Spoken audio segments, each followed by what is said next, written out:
wabarakatuh. Yang saya hormati Ibu Kepala SDN 3 Sukanekra, yang saya hormati Bapak Ibu Guru SDN 3 Sukanekra. Pertama-tama marilah kita panjatkan puji dan syukur kehadirat Allah Subhanahu wa taala yang mana pada hari ini Allah telah memberikan hidayah kepada kita. Bersyukur kita diberi kesehatan karena pada hari ini kita dapat berkumpul bersama dalam kegiatan diseminasi pembebasan modul 1.4 tentang budaya produktif. Salawat serta salam semoga tercurah limpahkan kepada junjungan Nabi Muhammad kita, yakni Nabi Muhammad SAW, para sahabatnya, para tabiinnya, para keluarganya, hingga kepada kita semua. Semoga nanti di yaumil akhir kita mendapatkan syafaat dari kanjeng Nabi Muhammad SAW. Amin ya Allah ya Rabbal alamin. Baiklah Bapak Ibu, pada kesempatan hari ini saya sangat berterima kasih karena pada hari ini Bapak Ibu berkenan menghadiri kegiatan diseminasi ini. Terima kasih juga atas segala dukungan yang telah diberikan demi kelancaran dalam melaksanakan tugas CGP ini. Acara yang hari ini akan dilaksanakan yaitu yang pertama adalah pembukaan, yang kedua sambutan dari Ibu Kepala Sekolah, dan yang ketiga adalah doa yang akan dipimpin oleh Ibu Kepala. Untuk mengefektifkan waktu, marilah kita baca bersama-sama atau mengucapkan basmalah bersama-sama untuk membuka kegiatan ini. Bismillahirrahmanirrahim. Acara yang kedua yaitu adalah sambutan dari Ibu Kepala Sekolah SDN 3 Sukanekra. Untuk itu dipersilakan.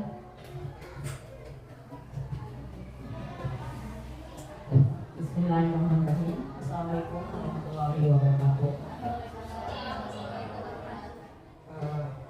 Yang saya hormati dan banggakan guru-guru SDN 3 Sukanekra, Ibu mengucapkan terima kasih karena hari ini guru-guru semua juga dapat menyempatkan hadir di acara ini destinasinya pembebasan budaya positif CGP. Alhamdulillah Ibu puji syukur ya, kita panjatkan kehadirat Allah Subhanahu wa taala karena tepat ridhonya kita bisa berkumpul untuk melaksanakan kegiatan ini. Juga dengan dukungan kita semua, insya Allah nanti CGP itu akan lebih mudah ya menjalankan tugas-tugasnya dan kembali ke alam kita yang biasa, yang 100% full mengimplementasikan ilmu yang didapatkan CGP. Mungkin untuk mempersingkat waktu, Ibu bertugas untuk membuka kegiatan diseminasi ini. Maka dalam kesempatan kali ini dengan bacaan basmalah saya buka dengan resmi kegiatan diseminasi ini. Bismillahirrahmanirrahim.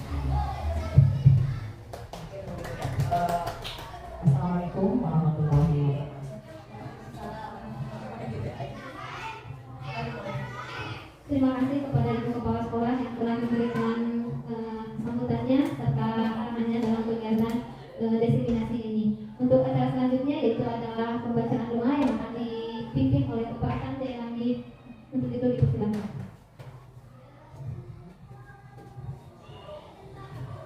Bismillahirrahmanirrahim. Assalamualaikum warahmatullahi wabarakatuh. Alhamdulillah,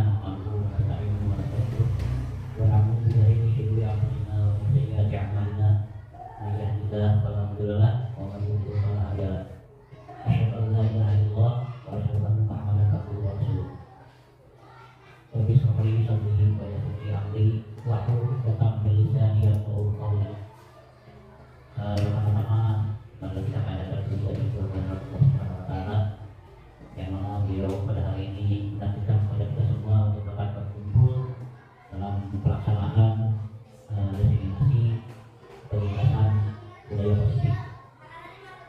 Untuk itu, salawat serta salam mudah-mudahan dilimpahkan kepada pimpinan kita, yakni Nabi Muhammad SAW. Pada sahabatnya, melakukan sampai kepada kita semua. Untuk lebih intensifnya sebelumnya acara kegiatan ini dimulai, kita berdoa dulu kepada Allah Subhanahu wa taala. Mudah-mudahan acara ini diberikan kelancaran. Kemudian untuk itu mudah-mudahan para CGP ini dapat mengamalkan ilmunya setelahnya mendapatkan ilmu, ya, dapat mengamalkan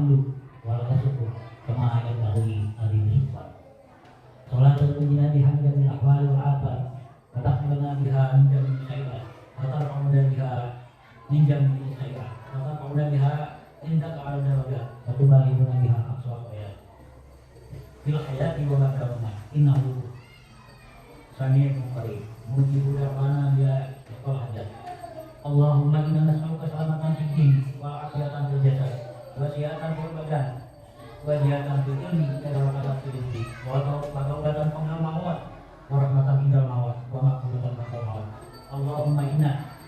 Allahumma awin alaina fi syaqawatil maut wa najatan minan nar wa afiyatan indal hisab Rabbana zalamna anfusana wa illam taghfir lana wa tarhamna lanakunanna minal khasirin wa Rabbana la tuzigh qulubana ba'da idh hadaytana wa hab lana rahmatan innaka antal wahhab Allahumma ighfir lana dzunubana wa kaffir 'anna sayyi'atina wa tawaffana ma'al abrar Rabbana atina fid dunya hasanah wa fil akhirati hasanah wa qina adzabannar subhanaka rabbika rabbil 'izzati 'amma yasifun wa salamun 'alal mursalin walhamdulillahi rabbil alamin Assalamualaikum warahmatullahi wabarakatuh.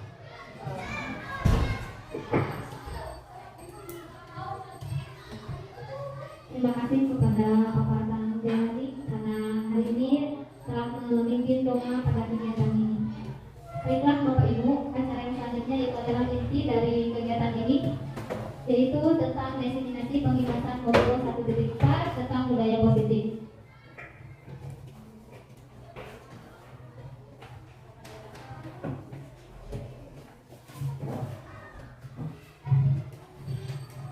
Baik Bapak Ibu, langsung saja kita ke acara pokok, yaitu tentang budaya positif. Di mana di sini konsep inti budaya positif itu ada 8 aspek tentang budaya positif. Yang pertama yaitu adalah perubahan paradigma baru, yang kedua disiplin positif, yang ketiga nilai-nilai kebajikan, yang keempat teori motivasi hukuman dan penghargaan, yang kelima kebutuhan dasar manusia, yang keenam 5 posisi kontrol guru, yang ketujuh keyakinan kelas, dan yang ke-8 itu adalah segitiga restitusi.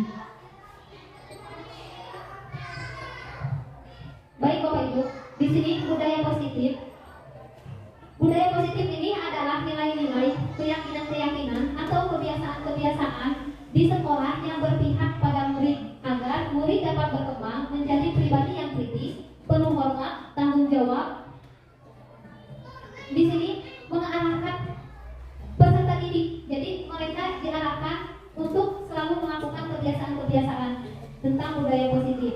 Di mana sejalan dengan pemikiran filosofi Ki Hajar Dewantara, yaitu adalah guru itu sebagai pamong. Di mana sebagai pamong ini guru memberikan keteladanan kepada murid-muridnya, menjaga keteladanan, membina dan mendidik anak dengan penuh kasih sayang. Jadi di sini kita sebagai pendidik itu menuntun mereka dengan penuh penghormatan, penuh kasih sayang, dan memberikan ketauladanan. Tugas guru adalah menuntun segala kodrat yang ada pada anak agar mereka tumbuh berkembang mencapai kebahagiaan yang setinggi-tingginya sesuai dengan kodrat alam ataupun kodrat zamannya.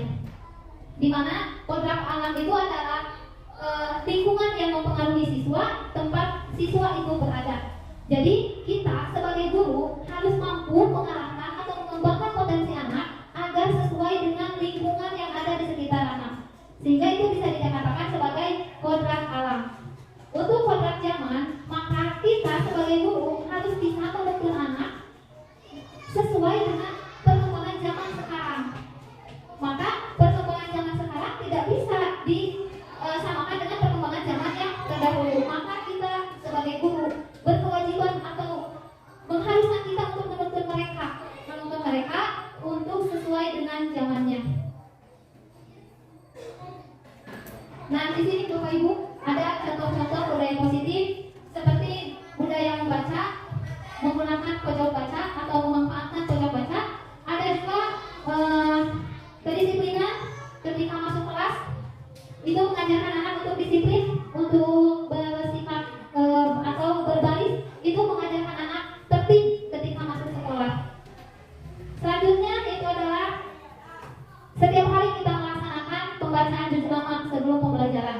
Itu juga termasuk budaya positif, serta melaksanakan sholat duha atau sholat duha berjamaah. Itu merupakan contoh-contoh dari budaya positif yang telah dilaksanakan di sekolah kita. Selanjutnya, lanjut ke materi selanjutnya, yaitu adalah perubahan paradigma baru. Saat ini dalam pembelajaran terjadi perubahan paradigma menjadi pandangan bahwa guru bukan satu-satunya sumber ilmu, melainkan juga sebagai fasilitator atau pembimbing dalam pembelajaran. Ketika Bapak Ibu misalkan waktu pertama masuk ke sekolah ini, Bapak Ibu berpikiran bahwa segala ilmu itu didapat dari guru. Namun pada perkembangan zaman sekarang mengalami perubahan. Ternyata guru itu sekarang bukan satu-satunya ilmu yang bisa memberikan, bukan satu-satunya sumber ilmu yang diberikan kepada siswa. Siswa dapat mengambil ilmu dari berbagai hal, dari siapa saja. Tetapi kita sebagai guru hanya memfasilitasi mereka supaya ilmu yang mereka dapatkan itu bisa berkembang sesuai dengan minat, sesuai dengan bakatnya, sesuai dengan perkembangan peserta didiknya. Pada saat ini pendidikan telah mengalami paradigma yang baru bahwa pengajaran dan evaluasi harus berpihak kepada peserta didik. Kenapa di sini? Jadi berpihak kepada peserta didik, mereka diberi kebebasan untuk menentukan pembelajaran apa, keinginannya seperti apa. Itu yang menjadi landasan pemikiran Ki Hajar Dewantara bahwa pendidikan itu harus berpusat pada peserta didik. Guru tidak bisa memaksakan apa yang tidak dikehendaki oleh murid. Pembelajaran tidak bisa sekarang dilaksanakan dengan seenaknya atau semaunya Bapak Ibu guru. Itu paradigma pada saat sekarang. Pengajaran yang sesuai dengan kebutuhan di sini, sesuai dengan kebutuhan peserta didik.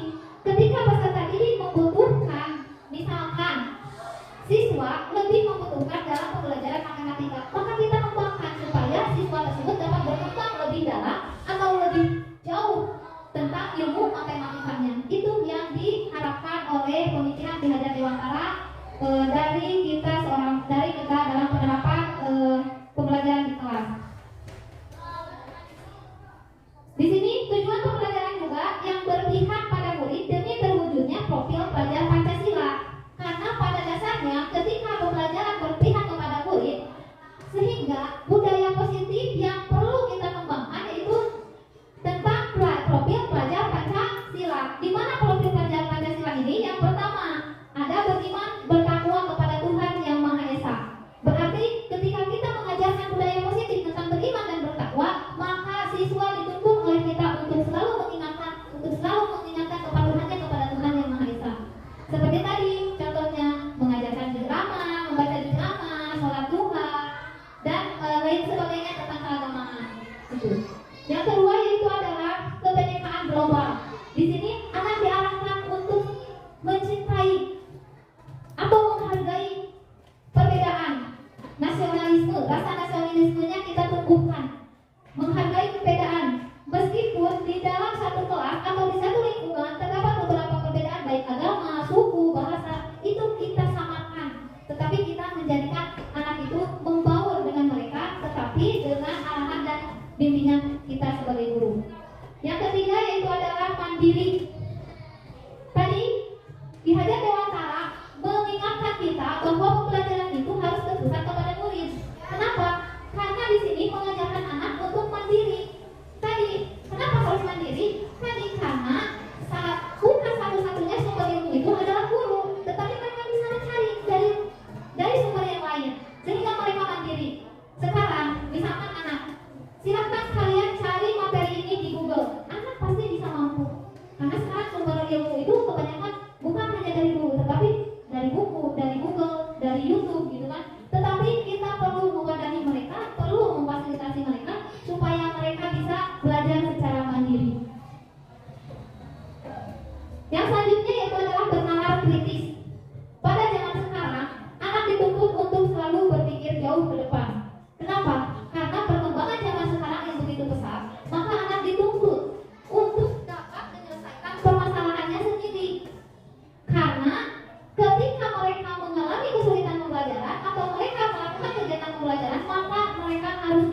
Yang selanjutnya yaitu adalah bergotong royong.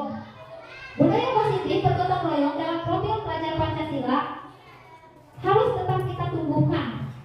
Contohnya misalkan bergotong royong dalam kegiatan jumsi, yaitu Jumat bersih, atau membersihkan kelas bersama-sama, itu dapat kita lakukan.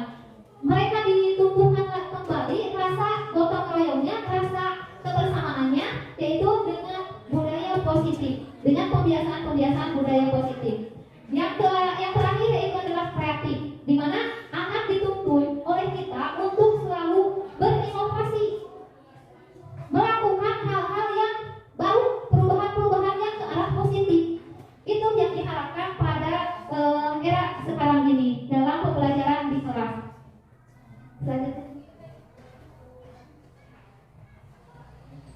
Selanjutnya yaitu adalah pembelajaran atau disiplin positif. Disiplin positif di sini merupakan suatu pendekatan untuk menerapkan disiplin dari dalam diri tanpa hukuman dan hadiah. Disiplin positif perlu diterapkan baik dalam lingkungan keluarga maupun sekolah atau lingkungan masyarakat. Karena disiplin positif ini mengarahkan siswa melakukan sesuatu berdasarkan keinginan diri sendiri atau dorongan motivasi pada dirinya sendiri.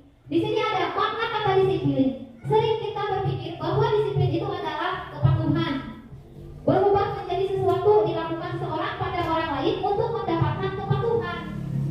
Kecenderungan umum adalah hubungan kata disiplin dengan ketidaknyamanan, bukan dengan apa yang kita hargai atau pencapaian apa suatu tujuan mulia. Jadi di sini maksudnya kita sebagai guru harus mengarahkan, membawa peserta didik mempunyai disiplin positif, bukan hanya karena berpikir saya melakukan ini karena takut dihukum, takut ditegur, tetapi kita bimbing peserta didik kita untuk mendisiplinkan dirinya sendiri. Jadi paradigma tentang kedisiplinan itu adalah sesuatu yang kepatuhan, yang membuat tidak nyaman, itu harus kita samarkan atau tidak dibudayakan. Disiplin di sini adalah kemampuan memerintah diri dalam mengontrol dan menguasai untuk mengacu pada nilai-nilai yang dihargai, penuh tanggung jawab tanpa perintah orang lain. Jadi sudah jelas tadi, perintah orang lain, kita harus memberdayakan atau membudayakan disiplin pada diri sendirinya. Selanjutnya nilai-nilai kebajikan. Nilai-nilai kebajikan universal sendiri sebagai bentuk dari nilai-nilai kebajikan yang disepakati bersama, lepas dari suku bangsa, agama, ataupun bahasa. Nilai-nilai kebajikan ini merupakan payung besar dari sikap dan perilaku kita, atau nilai-nilai merupakan fondasi kita berperilaku. Jadi nilai-nilai kebajikan ini berkaitan dengan perilaku kita, sikap kita, gitu. Selanjutnya. Nah, di sini Bapak Ibu, disiplin positif dan nilai-nilai kebajikan.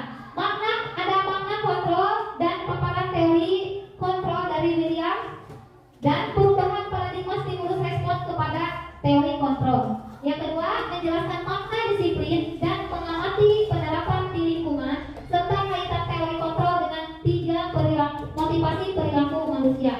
Yang ketiga, menjelaskan pentingnya memilih dan menentukan nilai-nilai kebajikan yang akan diyakini, disepakati di seluruh warga sekolah sehingga telah tercipta sebuah budaya positif. Baik Bapak Ibu, dikatakan dengan seluruh warga sekolah berarti di dalamnya itu ada siapa saja? Yang pertama, ya, peserta didik. Yang kedua, guru, kepala sekolah, komite, penjaga, orang tua, pedagang juga sama. Itu adalah merupakan cakupan dari warga sekolah.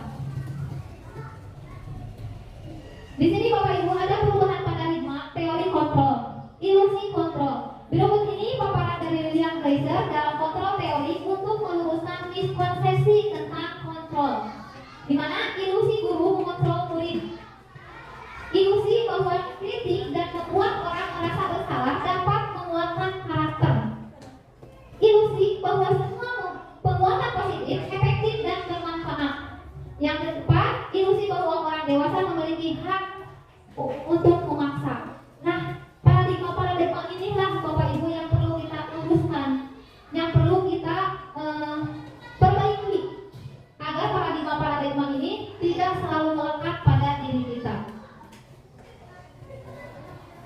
Di sini ada perubahan paradigma stimulus respon ke teori kontrol. Siapa sesungguhnya yang memiliki kontrol? Di sini ada kita mencoba mengubah orang agar berpandangan sama dengan kita. Nah, menurut teori kontrol, sebaliknya, bahwa kita harus memahami pandangan atau menghargai pandangan orang lain yang berbeda-beda. Itu kebalikan teori kontrol. Selanjutnya, perilaku buruk dilihat sebagai suatu kesalahan. Di sini, dalam teori kontrol, semua perilaku memiliki tujuan, terlepas itu kesalahan atau kebaikan. Ketika anak melakukan kesalahan, pasti anak mempunyai alasan tersendiri, pasti anak mempunyai tujuan tersendiri. Terlepas itu dari apa yang melatar belakangi anak berbuat kesalahan itu. Orang lain bisa mengontrol saya. Menurut teori kontrol, hanya diri saya sendiri yang bisa mengontrol saya, karena orang lain tidak bisa mengontrol saya. Seperti itu. Kenapa? Karena orang lain, ketika orang lain misalkan tidak bisa menyuruh kita untuk melakukan sesuatu hal, tetapi kita misalkan mengizinkan kita melakukan sesuatu hal, maka itu akan bisa terjadi. Tetapi kalau orang lain menyuruh, misalkan Bu Ade, misalkan menyapu, kata Bu Ade saya tidak mau, ya tidak akan terjadi, karena hanya Bu Ade yang bisa mengontrol dirinya sendiri. Tidak bisa orang lain mengontrol Bu Ade. Seperti ini. Saya pemaksaan ada pada saat bujukan gagal. Menurut teori kontrol, kolaborasi dan konsumsi menciptakan pilihan-pilihan baru. Oh, konsensus menciptakan pilihan-pilihan baru. Di sini tidak ada pemaksaan, karena tadi saya tidak bisa memaksa Bu Ade untuk menyapu kalau Bu Ade-nya tidak mengizinkan, gitu ya. Terus, model berpikir menang atau kalah. Menurut teori kontrol, model berpikir menang. Jadi tidak ada teori menang atau kalah, tapi yang adanya menang. Misalkan ketika anak berbuat kesalahan, ya kita luruskan. Kita buat solusinya supaya kedua-duanya itu, atau misalkan anak bertengkar, kedua-duanya itu tidak ada yang menang dan kalah, tetapi kita luruskan sehingga mereka bisa kembali ke keadaan yang lebih baik. Dua-duanya itu menang, dua-duanya. Itu dalam teori kontrol. Dan di sini ada nilai-nilai kebajikan. Yang tadi profil pelajar Pancasila termasuk ke dalam nilai-nilai kebajikan: beriman, bertakwa kepada Tuhan Yang Maha Esa, dan berakhlak mulia, mandiri, bernalar kritis, berkebinekaan global, gotong royong, kreatif. Itu merupakan nilai-nilai kebajikan. Selanjutnya ada sikap murid. Sikap murid yang bisa kita kembangkan atau kita tumbuhkan dalam pembelajaran sehari-hari di kelas. Yang pertama, toleransi. Yang kedua, rasa hormat. Jadi tidak ada saling merendahkan sesama murid, ataupun kita sebagai pendidik juga kepada murid tidak bisa memberikan rasa merendahkan, tetapi kita juga harus memberikan pelayanan dengan penuh rasa kasih sayang dan hormat. Ada mandiri. Selanjutnya, menghargai, antusias, empati, keingintahuan, kreativitas, kerjasama, percaya diri, dan komitmen. Itu bisa dikembangkan dalam pembelajaran kita sehari-hari di kelas. Rasa-rasa sikap-sikap inilah yang perlu diterapkan di kelas sehingga timbul atau membudaya karakter budaya positif. Selanjutnya, 9 karakter. Ada 9 karakter yang perlu kita kembangkan. Yang pertama, cinta Tuhan dan segenap ciptaannya. Yang kedua, kemandirian dan tanggung jawab. Yang ketiga, kejujuran atau amanah, diplomatis. Selanjutnya, hormat dan santun. Apalagi pada zaman sekarang, anak-anak rasa hormat dan santunnya sudah mulai memudar. Nah, tugas kita sebagai guru harus menumbuhkan kembali, membudayakan kembali etika-etika yang diterapkan di sekolah agar siswa kembali berbudaya positif. Selanjutnya, dermawan, suka menolong, dan gotong royong, percaya diri, kreatif, dan bekerja keras. kasih, toleransi, kedamaian, dan kesatuan.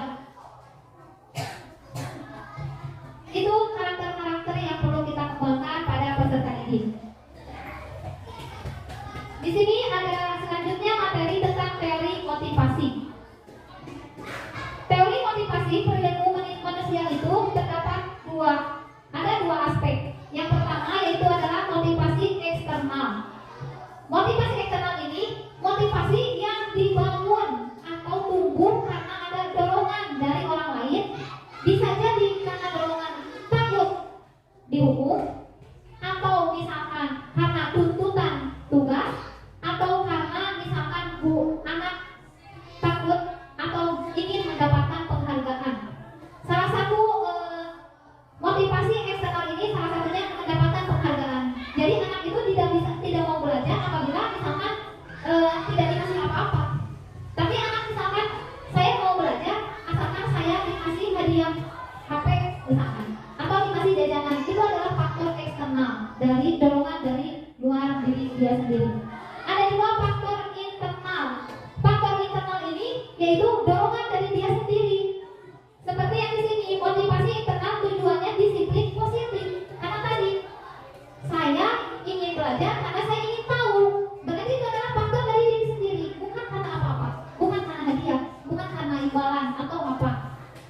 Nah, di sini ada juga untuk menghindari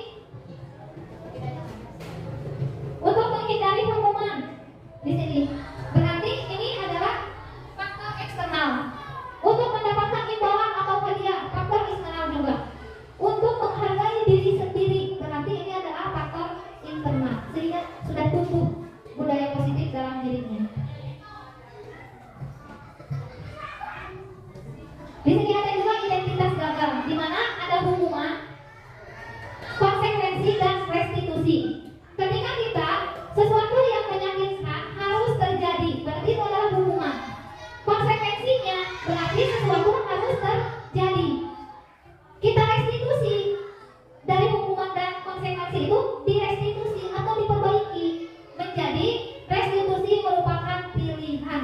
Jadi bukan suatu hal yang harus terjadi lagi, tetapi bisa terjadi, bisa tidak, pilihan gitu. Diberikan pilihan kepada anak. Diberi restitusi itu berarti diberi solusi untuk mereka dalam supaya terhindar dari hukuman. Selanjutnya tidak nyaman untuk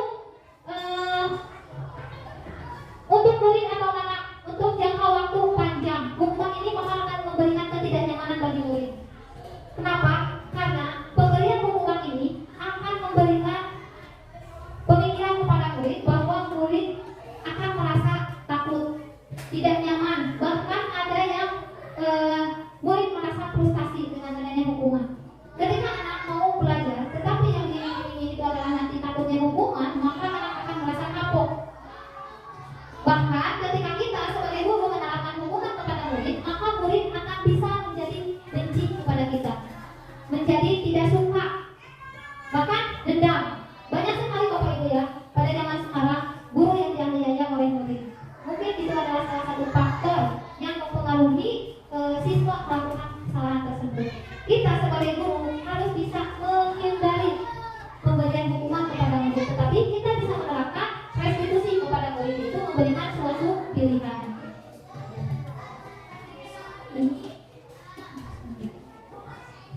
Di sini Bapak Ibu ada perbedaan hukuman dan konsekuensi.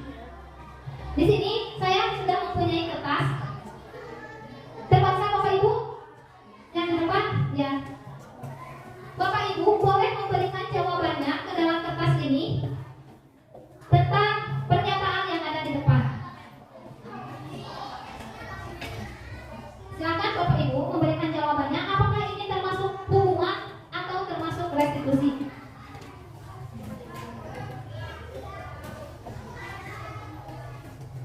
Boleh Bapak Ibu menuliskan di kertas berwarna itu apakah ini termasuk hukuman atau restitusi? Yang pertama dulu. Ya, yang pertama dulu. Murid diminta membersihkan WC sekolah karena datang terlambat ke sekolah. Itu termasuk hukuman atau konsekuensi? Hanya jawabannya saja Bapak Ibu biar tidak lama tidak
diminta membersihkan WC sekolah karena datang terlambat ke sekolah.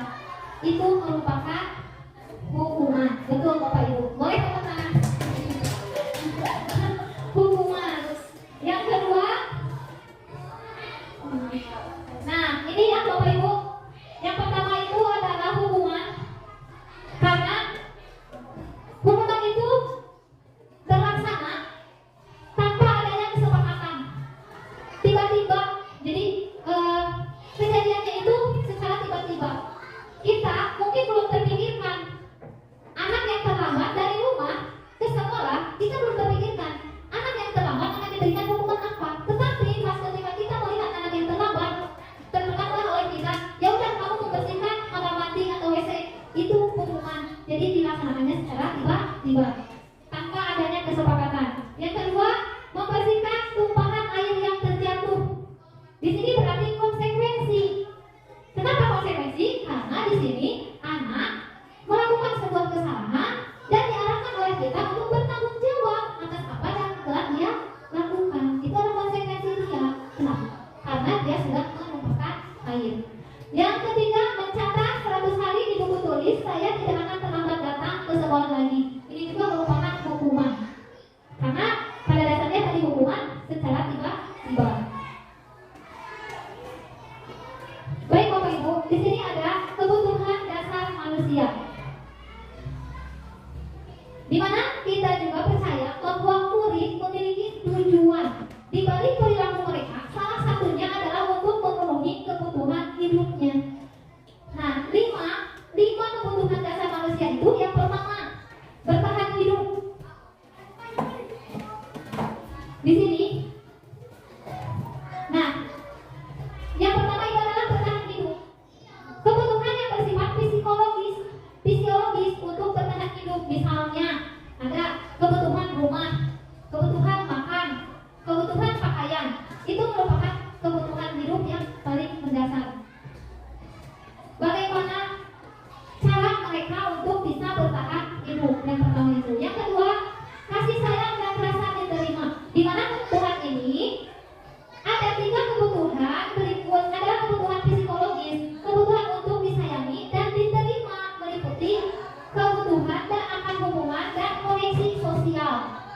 Jadi kalau misalkan anak melakukan suatu kesalahan, kita perlu mencari tahu dulu atau mengidentifikasi dulu kebutuhan mana yang mereka sedang ingin capai. Karena anak misalkan berbuat sesuatu itu karena mempunyai tujuan, pasti mempunyai tujuannya sendiri, gitu kan? Nah, rasa diterima dan kasih sayang. Ketika anak melakukan kesalahan, anak selalu ingin merasa diberikan perhatian oleh kita. Atau mungkin bahkan bisa saja anak melakukan kesalahan atau murid melakukan kesalahan itu karena ingin diperhatikan oleh gurunya. Anak misalkan tidak mau menulis, kita identifikasi kenapa tidak mau menulis. Apakah karena kekurangan misalkan keterlambatan untuk belajar, atau misalkan ada kebutuhan-kebutuhan dasar mereka yang belum terpenuhi. Yang ketiga, penguasaan. Kebutuhan ini berhubungan dengan kekuatan atau capaian sesuatu menjadi kompeten, menjadi terampil. Contohnya, kalau misalkan penguasaan berarti anak mempunyai rasa ingin menguasai dari teman-temannya. Tak ingin misalkan ada yang lebih baik dari dia. Maunya dia yang paling hebat, yang paling terampil, gitu ya. Selanjutnya kebebasan, kebutuhan untuk bebas.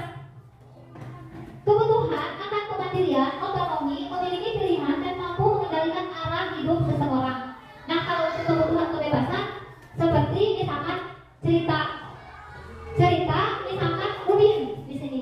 Udin selalu mengganggu temannya yang membawa bekal. Kita misalkan Udin ini selalu mengambil bekal temannya itu ketika di sekolah. Kita identifikasi kenapa Udin bisa begitu, kenapa Udin bisa mengambil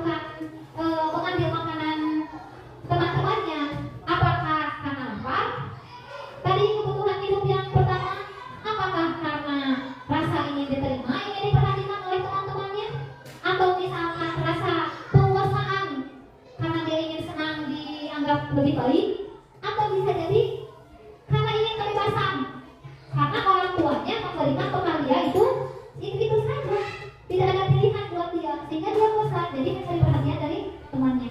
Yang terakhir itu kesenangan. Kesenangan ini yaitu motivasinya kebutuhan akan kesenangan. Dia hanya senang-senang saja, tidak ada tujuan yang lebih, hanya dia ingin senang melihat temannya yang terganggu, senang melihat temannya yang jengkel. Itu adalah kesenangan atau kebutuhan akan kesenangan. Karena tidak dipungkiri ya Bapak Ibu, kita dalam mengajar juga tidak terlepas dari kesenangan. Kalau kita terlalu serius, kalau misalkan kita terlalu disiplin serius tanpa ada candaan, tanpa ada humor, mungkin kita juga akan jenuh. Betul Bapak Ibu? Ya, karena itu, jadi kita juga harus mengidentifikasi anak. Apakah mereka butuh kesenangan atau ada kebutuhan yang lain yang menyebabkan anak melakukan kesalahan. Di sini ada 5 posisi kontrol guru. Kita sendiri yang memegang kontrol atas kepala tangan kita. Apakah kita membuka atau menutup kepala tangan kita? Itu bergantung pada diri kita masing-masing. Seperti yang tadi sudah dijelaskan, kita tidak bisa membuka kepala tangan ini oleh orang lain. Hanya kita yang bisa membukanya. Kalau kita mengizinkan untuk membuka, ya ini akan terbuka. Kalau kita mengizinkan dia tidak membuka, harus tertutup, maka kepala tangan ini juga akan tertutup. Ada 5 posisi kontrol guru. Yang pertama yaitu adalah penghukum. Kita sebagai guru seyogianya untuk menghindari posisi penghukum. Karena kalau penghukum ini adalah yang tadi akan menimbulkan anak menjadi dendam kepada kita, tidak suka, tidak mau belajar lagi. Yang kedua itu adalah posisi kontrol pemantau. Kalau pemantau di sini, guru memposisikannya itu adalah sedikit ada hukuman, tetapi dia mengalihkan bahwa dia itu patuh terhadap peraturan-peraturan. Jadi guru itu beralasan dengan peraturan-peraturan yang sudah dibuat oleh sekolah. Itu adalah posisi pemantau. Dan ada yang ketiga itu adalah posisi teman. Ketika kita memposisikan sebagai teman, maka kita akan lebih diterima oleh anak. Anak mungkin akan lebih santai dengan kita, lebih happy dengan kita. Tetapi kita juga harus bisa memposisikan sebagai teman itu. Jangan sampai berlebihan. Harus ada batasan sehingga tidak mengurangi nilai rasa hormat wibawa kita sebagai guru. Yang keempat itu adalah posisi pembuat rasa bersalah. Pembuat rasa bersalah di sini anak diberikan rasa untuk terus selalu merasa bersalah. Contohnya misalkan gini, ayolah, masa kalian tidak sayang sama ibu? Kalian gak kasihan sama ibu? Ibu kan susah payah loh membuatnya. Kalian tuh bagaimana? Itu anak akan merasa bersalah terhadap kita.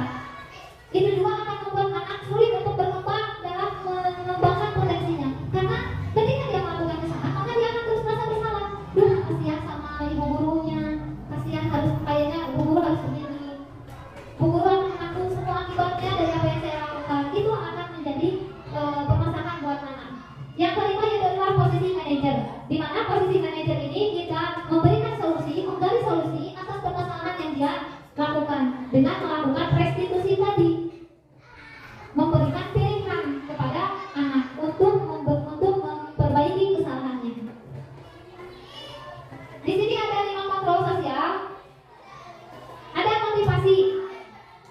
Nah, di sini juga ada penghukum, pembuat orang merasa bersalah, teman, pemantau, manajer. Di mana? Di sini ada identitas gagal atau kontrol dari luar.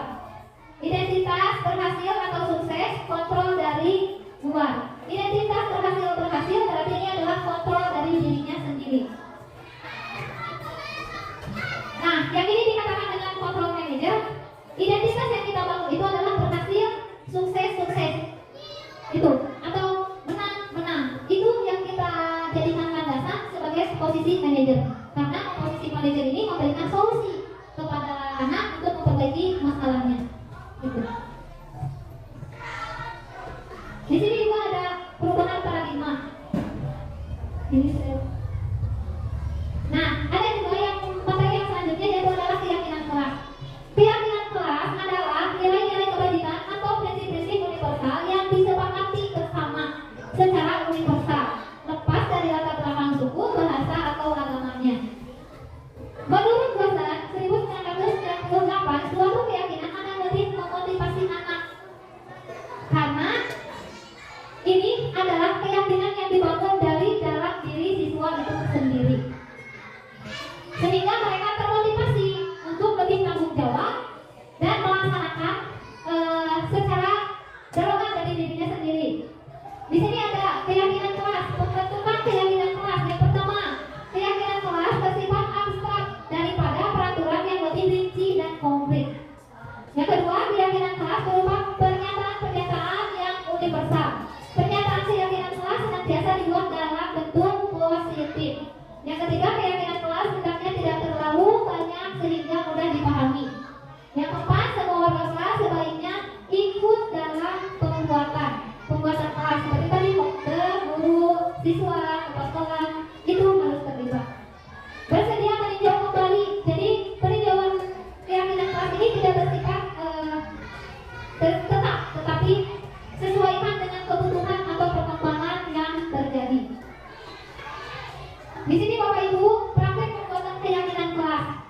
Contohnya ada di kelas 3. Ini kita bisa lakukan dengan melihat keyakinan apa yang ingin mereka sepakati untuk menciptakan kelas yang aman, nyaman dalam proses pembelajaran.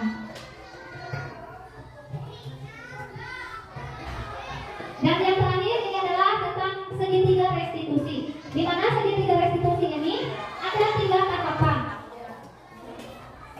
Yang pertama, segitiga restitusi ini adalah proses menciptakan kondisi bagi murid untuk memperbaiki kesalahan sehingga mereka bisa kembali ke kelompoknya dalam keadaan yang lebih baik atau dalam keadaan yang lebih kuat. Melalui segitiga restitusi ini, siswa dapat membantu murid menjadi lebih memiliki tujuan disiplin positif, serta memulihkan dirinya setelah berbuat kesalahan. Yang kedua, membantu murid untuk jujur kepada dirinya sendiri. Yang ketiga, memberikan penawaran, bukan karena paksaan, atau memberikan solusi kepada dia. Ketika mereka membuat kesalahan, kita berikan solusi apa yang akan dia lakukan untuk menumbuhkan budaya positif tersebut. Yang pertama, tahapan segitiga restitusi itu adalah menstabilkan identitas. Contohnya misalkan menstabilkan identitas itu, yang pertama, berbuat salah itu tidak apa-apa. Kalau ibu di posisi kalian, maka ibu juga mungkin akan melakukan hal yang sama. Misalkan kita bisa menyelesaikan ini, jadi diberi penawaran-penawaran. Selanjutnya tahapan yang kedua, validasi tindakan yang salah. Di sini, padahal kamu itu bisa loh melakukan hal yang lebih parah dari ini. Tapi ibu yakin kamu tidak melakukan itu. Kenapa kamu melakukannya? Itu adalah validasi tindakan. Kenapa harus diberi validasi tindakan? Kita menggali. Kan tadi anak melakukan kesalahan itu pasti mempunyai tujuan. Kita cari tahu tujuan dia melakukan kesalahan itu apa. Ini dalam proses validasi tindakan. Selanjutnya yaitu ketiga, menanyakan keyakinan. Nah, tadi setelah kita membuat keyakinan, kita bisa mengirim kepada anak. Ketika anak melakukan kesalahan, keyakinan mana yang sudah kalian langgar? Kira-kira kalau misalkan anak ingin lebih baik, harus bagaimana? Keyakinan kelas kita itu apa saja? Nanti anak akan menjawab, sehingga akan menimbulkan solusi untuk anak sendiri. Apa bayangan kita tentang kelas yang ideal misalkan? Nyaman bu, bersih bu, tenang bu. Nah, gimana kalau misalkan menciptakan suasana kelas yang tenang itu? Berarti saya tidak berisik bu. Nah, itu. Jadi nanti saya melakukan memberikan solusi kepada dia sendiri yang akan melakukan atau menggali solusinya sendiri.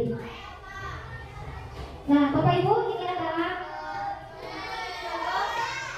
contoh praktek segitiga restitusi.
restitusi. Di sini saya melakukan segitiga restitusi dengan ilustrasi bahwa Ilham ini melakukan kesalahan, yaitu tidak ada di kelas ketika pembelajaran karena asik main kelereng.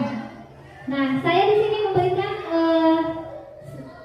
penyelesaiannya dengan menggunakan segitiga restitusi, yaitu tadi memberikan validasi tindakan, yang kedua menstabilkan identitas, dan yang ketiga menanyakan tentang keyakinan.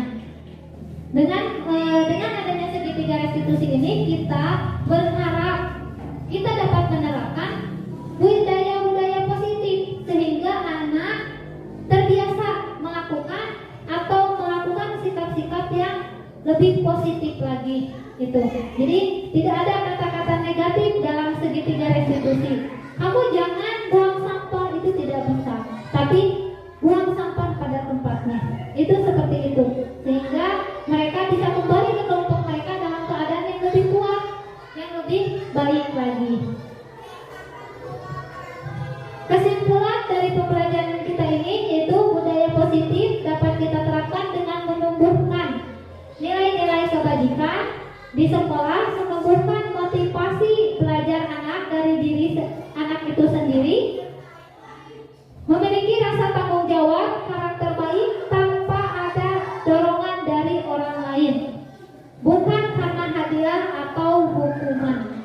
Selanjutnya, budaya positif dapat kita mulai dengan membuat kesepakatan atau keyakinan kelas, serta kita dapat menerapkan segitiga restitusi dalam penyelesaian masalah pada peserta didik. Pada dasarnya, budaya positif ini disiplin positif demi menciptakan pembelajaran yang berpihak kepada murid. Mungkin itu yang dapat saya sampaikan dalam kegiatan ini. Mohon maaf atas segala kekurangannya. Terima kasih atas perhatiannya. Terima kasih karena Bapak Ibu sudah meluangkan waktu di sini, memberikan dukungan kepada kami. Semoga apa yang kami berikan atau kami imbaskan kepada Bapak Ibu ini ada manfaatnya. Akhir kata, Assalamualaikum warahmatullahi wabarakatuh. Mohon maaf Bapak Ibu, kalau berhubung di sini ada refleksi, saya mohon untuk mengisi refleksinya untuk menjawab pertanyaan yang ada di depan. Bapak Ibu boleh menuliskannya ke kertas yang ini.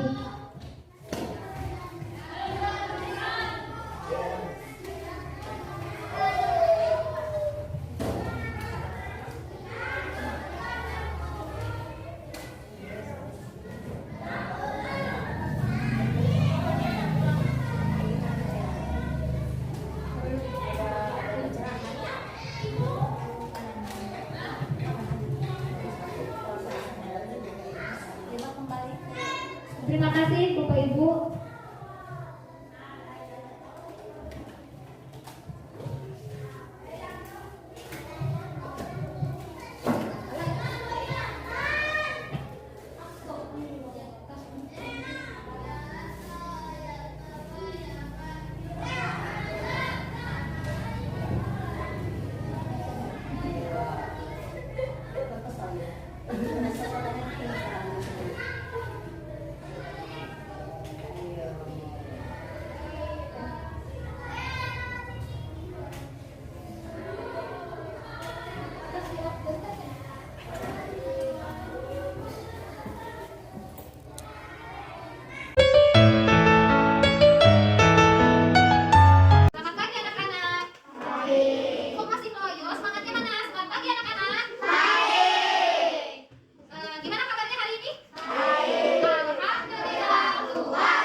tuliskan harapan kalian, keinginan kalian di kertas itu.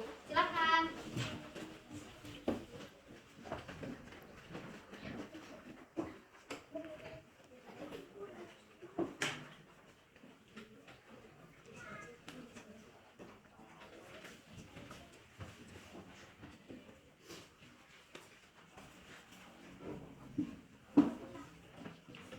Oke, bagus. Kamu sudah belum? Ayo. Sudah semuanya? Sudah. Kalau sudah, kalian boleh menempelkan kertas berwarna itu ke sini. Nanti di sini kita akan tahu harapan-harapan kalian itu atau keyakinan kelas itu yang kalian inginkan itu seperti apa. Boleh? Silakan.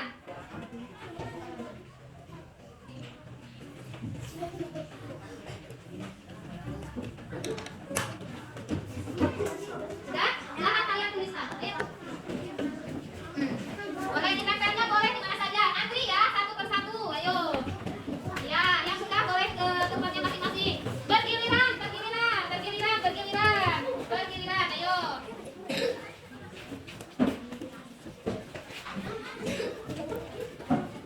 Bergiliran, ayo. Ya, boleh di mana saja, bebas terserah kalian maunya nyimpan di mana. Terus.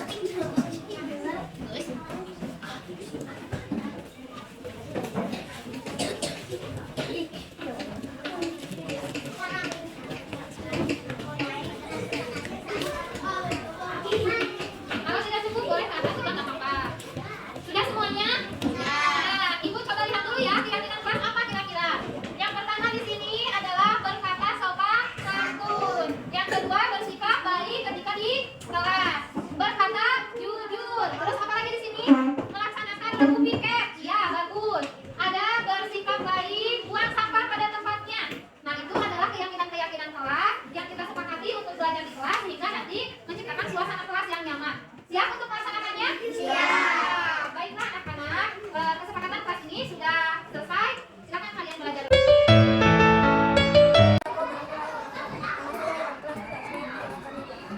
Adanya keyakinan kelas membuat saya merasa senang di kelas, merasa lebih nyaman dalam belajar. Bismillahirrahmanirrahim. Assalamualaikum warahmatullahi wabarakatuh. Saya ucapkan terima kasih dan kepada Bu Ai Koimah yang telah menyampaikan diseminasi berbagai materi tentang budaya positif. Dan untuk selanjutnya mungkin saya memperkenalkan diri. Nama saya Atang Jalani, guru SDN 3 Sukanegla. Nah, untuk itu saya sekali lagi mengucapkan terima kasih kepada Bu Ai yang telah memberikan materi tentang budaya positif. Kemudian sehingga saya menjadi paham mengenai pembelajaran yang berpusat pada murid. Kemudian hanya diri kita sendiri yang mempunyai kontrol dan kita tidak akan tahu kepada diri orang lain, hanya diri sendiri, bahwa segala sesuatu ada tujuan serta tahapan segi tiga restitusi dalam mengenai permasalahan murid. Sehingga saya sangat senang sekali dan mudah-mudahan saya dapat melaksanakan kegiatan tersebut atau dapat melaksanakan tujuan yang tadi oleh Bu Aini paparkan itu. Kemudian saya tanggapi, mohon maaf saja ini bagi para CGP ini, alhamdulillah ya, kalau bukan saya menilai itu ini ya, tapi kalau dalam cara penyampaiannya ya udah cukup lumayan bagus lah gitu. Sehingga saya merasa senang, apalagi saya ada di SD 3 Sukanegla. Terima kasih sekali lagi ucapkan kepada para CGP, khususnya Bu Ai Koimah yang telah menyampaikan materi tentang budaya positif. Sehingga saya menjadi tahu dan mudah-mudahan saya sekali lagi dapat melaksanakannya. Ya, terima kasih waktunya. Assalamualaikum warahmatullahi wabarakatuh.